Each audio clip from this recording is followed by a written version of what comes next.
KB증권에서 현대차 목표 주가를 많이 올렸더라고요. 장중에는 72만 원 선까지 현대차가 올라가기도 했는데 목표 주가를 기존 대비해서 50%나 올렸습니다. 그러면서 목표 주가가 현재가가 한 60만에서 70만 원 선에 위치해 있는데 120만 원까지 올렸다 이렇게 보시면 될 것 같고요. 굉장히 이제 파격적으로 올렸다 이런 느낌이 들죠. 일단 현대차. 주요국들 전반적으로 경쟁사들 보면은 지금 전기차 전략 후퇴 전략을 취하고 있습니다. 대표적으로 이렇다 보니까 현대차는 그쪽에서 장기 기반으로 해서 이익을 확대할 수 있다라는 가능성이 있다라는 건데요. 일단 2030년 점유율이 6.5%에서 오히려 7%로 늘어날 가능성이 있습니다. 근데 경쟁사 같은 경우에는 대표적으로 이제 폭스바겐입니다. 이곳 같은 경우에는 판매가 둔화가 되면서 인력을 감축하고 공장을 매각하려는 시도들이 지속적으로 나타나고 있고 포드와 혼다 같은 경우에도 전기차 전략을 후퇴하고 있는 상황이거든요. 어쨌든 경쟁사가 비켜나가면서 장기적으로 이 기반을 가져가고 있는 상황인데 현대차는 오히려 전기차 플랫폼이 괜찮고 경쟁력이 있다라는 거고 하이브리드 그런 매출 전략이 또 잘 맞아떨어지고 있어서 그 틈을 파고들어서 잘 갈 수 있다 이렇게 얘기를 했습니다. 자 그리고 두 번째는요. 엔비디아 알파마요 도입인데요. 이 알파마요 같은 경우에는 자율주행 AI 플랫폼이라고 보시면 됩니다. 그러니까 차가 길을 가다가 장애물을 만났다면 그때 스톱만 딱 외치는 것이 아니라 이 장애물이 어떤 것이고 파악을 해서 우회 도로까지 갈 것인가를 생각해서 판단하는 그런 역할을 하는 것을 이제 알파마요라고 합니다. 그러니까 자율주행 AI 플랫폼이고요. 이걸 보면은 자율주행 기능에다가 추론 그 기능을 넣었다 이렇게 생각하시면 좀 쉽게 이해가 되실 것 같고요. 이런 엔비디아 알파마요를 도입하게 되면서 장기적으로 영업이익률 전망치를 상향 조정한 거죠. 그것을 3%에서 4.5%로 올려잡았다. 이렇게 설명이 가능할 것 같습니다. 원래 KB증권에서는 현대차를 두고 기존에서는 파운드리 역할을 해낼 것이다. 이렇게 생각했었는데 그 잣대 또한 변경을 했습니다. 더 확대시켰습니다. 뭐냐면 자체 자율주행 브랜드 플러스 파운드리까지 함께 병행해서 갈 수 있는 현대차 그룹주가 됐다. 이렇게 파악을 한 거니까 긍정적인 흐름이다. 이렇게 보시면 될 것 같고요. 현대차 그리고 현대모비스가 오늘 뭐 현대차는 장중에 6% 뛰었었고 현대모비스는 장중에 10% 넘는 상승률을 보였었는데 그런 이유는 예전에 쭉 가서 GS 2026에서 보여줬던 그 폭발력 그런 부분과 비슷하게 휴머노이드 그리고 피지컬 AI 그런 모멘텀으로 간다라고 보시면 될 것 같고 대표적으로 피지컬 AI의 대표주자다 이렇게 KB증권에서는 언급했습니다. 일단 보스턴 다이내믹스의 지분 가치만 보더라도 이게 늘 것으로 예상이 돼요. 일단 이 증권사에서는 134조 원까지 늘어날 가능성이 있다라고 언급을 했고요.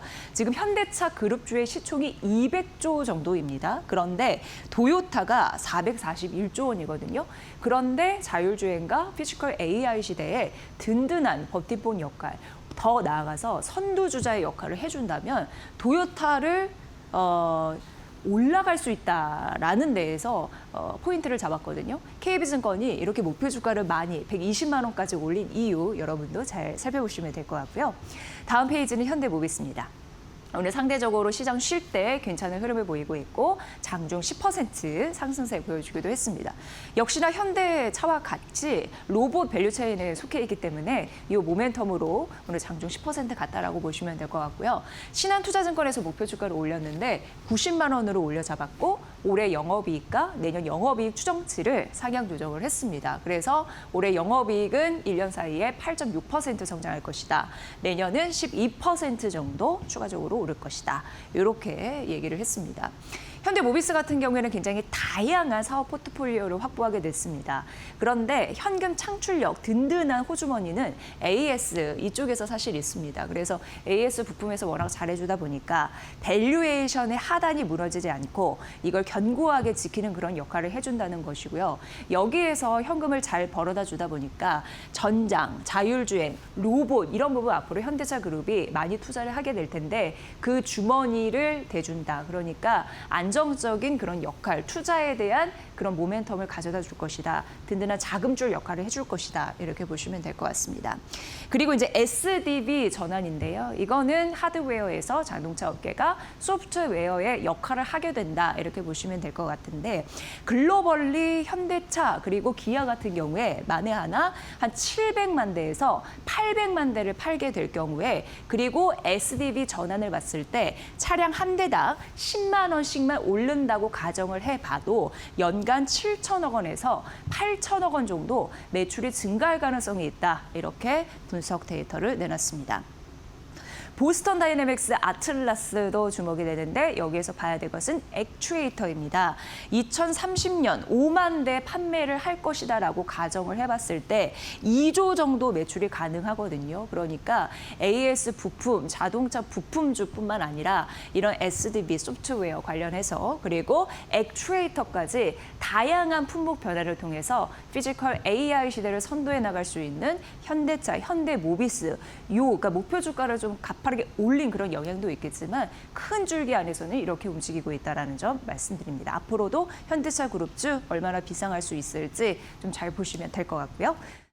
요즘 시장 보다가 제약바이오의 굉장히 포인트에 있는 그런 종목들이 보이거든요. 그런데 D&D 파마텍이 어제 상한가 갔잖아요. 근데 오늘도 추가적으로 이게 끌어올리면서 현재 시간대 15% 추가 상승력을 보이고 있습니다. 그런데 마침 오늘 국내 증권사에서 D&D 파마텍 분석을 많이 해놨더라고요. 그 이유를 직접 들어보도록 하겠습니다. 오늘은 D&D 파마텍 리포트를 직접 쓰신 NH투자증권의 한승현 연구원 연결하겠습니다. 연구원님 반갑습니다.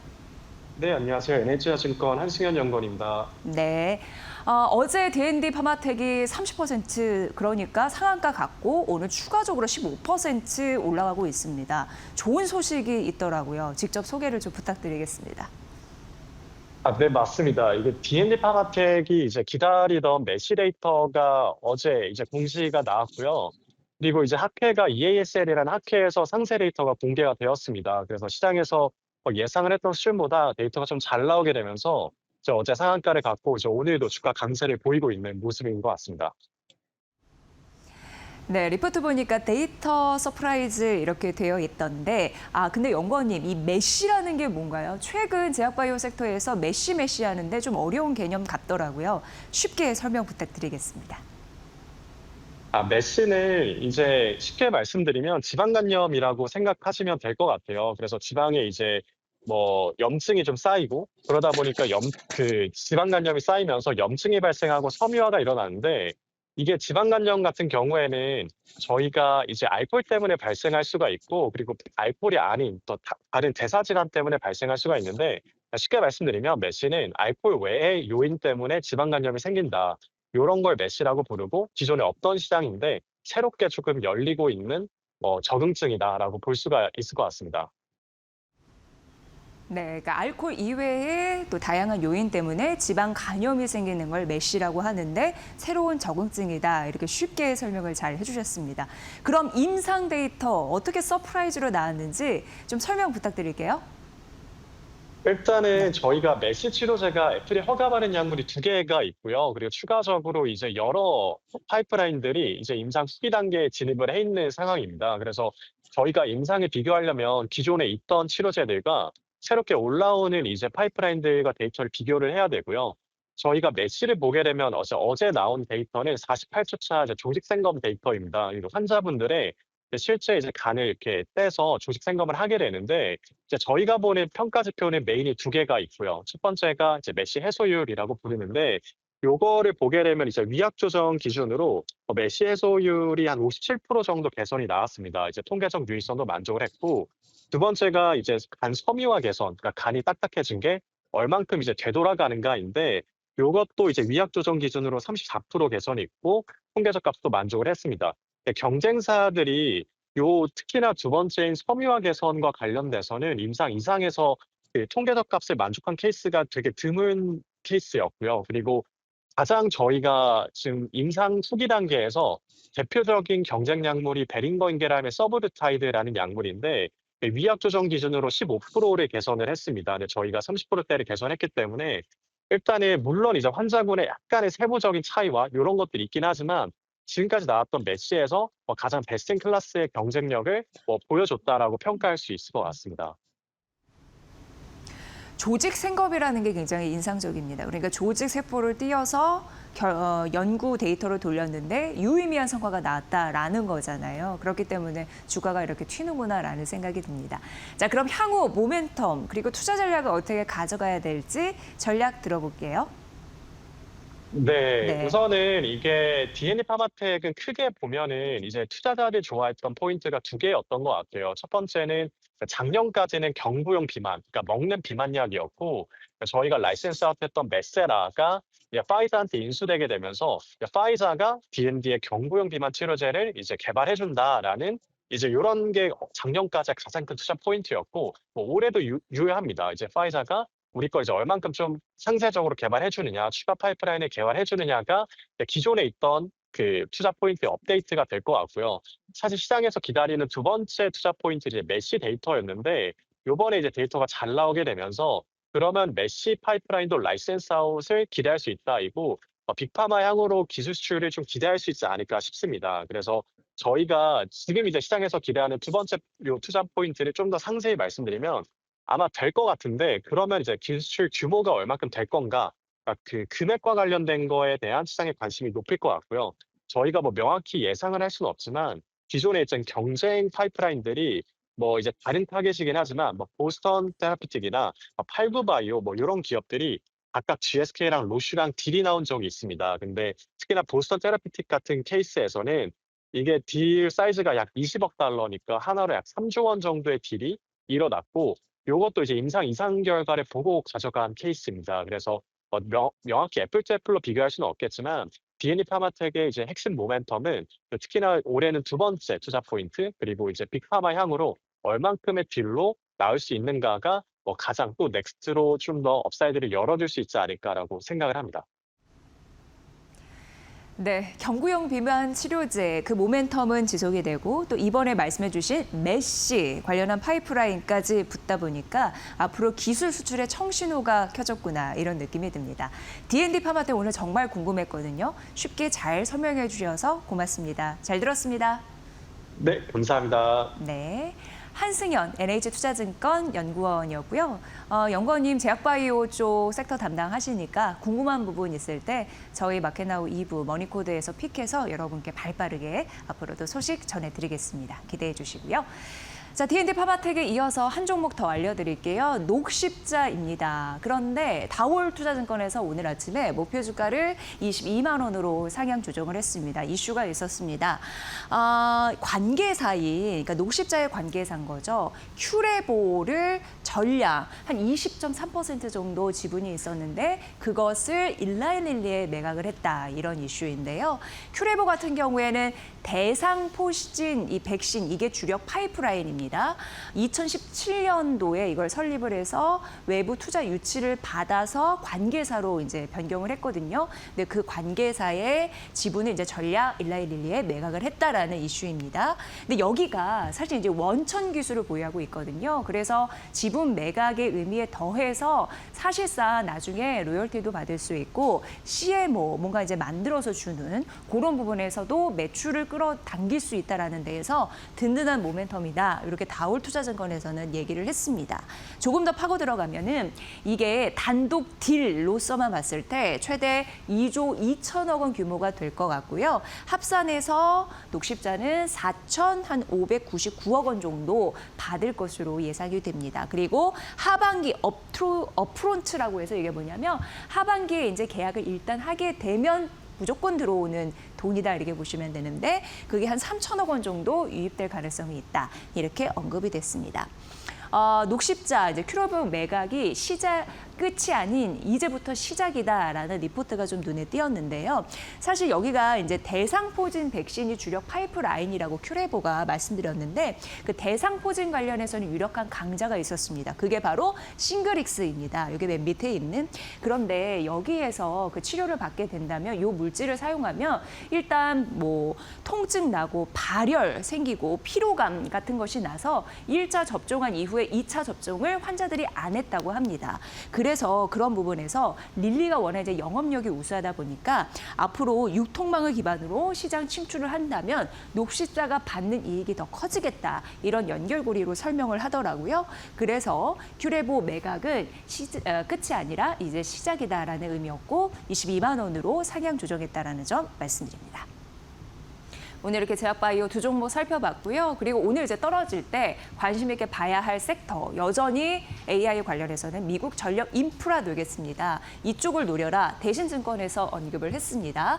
그래서 유틸리티 원전 섹터, 전력기기 섹터 이렇게 나눠서 주도주를 언급을 해드릴 거고요. 뭐니 해도 원전 같은 경우에는 두산 에너빌리티 될 거고 목표주가 15만 6천 원입니다. 하반기에 미국 쪽에서는 미국 원전에 대해서 조금 더 개발 계획을 구체할 것으로 예상이 되거든요. 그런 부분이 주정부에서 IRP라고 해서 통합 자원 계획 이런 부분에 이제 포함될 것으로 예상되는데 그럼 우리나라에게는 또 수혜입니다. 우리나라 역시 대미 투자를 생각하고 있는 상황이고 SMR 대형 원전 지분 투자나 뭐 설계, 시공 이런 부분, 기자재 공급 이런 부분까지 좀 예상이 되는 부분이 있기 때문에 괜찮고요. 좀 쉽게 접근할 수 있는 거 두산 에너빌리티와 뉴스케일은 굉장히 끈끈한 관계이죠. 그래서 뉴스케일 SMR 프로젝트부터 해서 조금 더 잘 가면 폴란드 AP1000 같은 1000 같은 이런 대형 원전까지 좀 노려볼 수 있다라는 가능성 언급을 했습니다. 이런 것들을 잘하고 후반부 가면은 한전기술이나 한국전력같이 이런 부분에서도 순환매가 기대가 된다라고 언급을 했고요.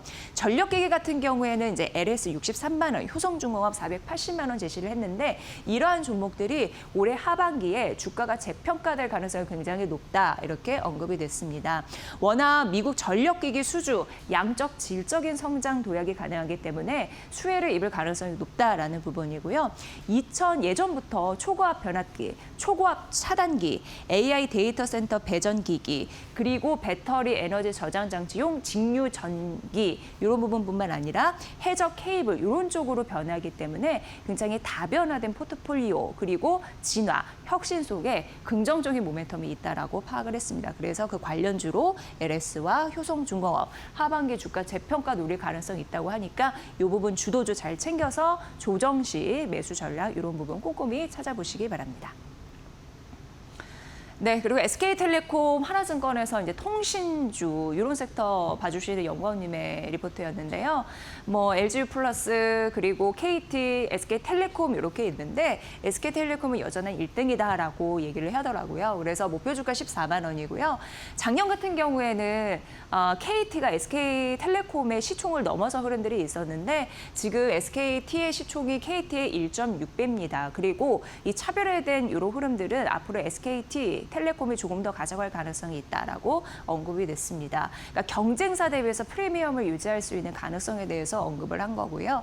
여기 SKT와 그리고 KT의 배당 수익률은 1%포인트 정도 나타나고 SKT가 1%포인트 조금 낮습니다. 그럼에도 불구하고 1%포인트 낮은 것은 시장에 큰 영향이 없다라고 얘기했습니다. 시장이 어느 정도 소화하고 있다라고 했고 오히려 장기적으로 봤을 때 주주 환원 정책에 대한 효과가 가장 큰 건 SK텔레콤이다라고 언급을 하더라고요. 대표적으로 DPS, 주당 배당 이런 부분도 함께 섞여 있으니까 눈여겨보시면 될 것 같습니다. 그리고 통신 섹터 같은 경우에는 미국 쪽에서 전통신, 5G 까는 거 그런 부분 기대감이 있으면서 SK텔레콤 수급 위주로 차별화된 경쟁력을 보일 수 있다고 했고 2분기 실적 긍정적인데 어느 그 통신주보다 피지컬 AI나 양자컴 이런 부분에 대한 준비가 잘 되어 있어서 톡톡한 효과를 볼 가능성이 있다라고 하면서 여전히 1등은 요 세 곳 중에 SK텔레콤이다라고 언급을 했거든요. 좀 눈여겨보시면서 순위 그리고 전략, 옥석 가리기 잘 해보시길 바라겠습니다. 오늘은 하나증권의 리포트까지 살펴봤습니다.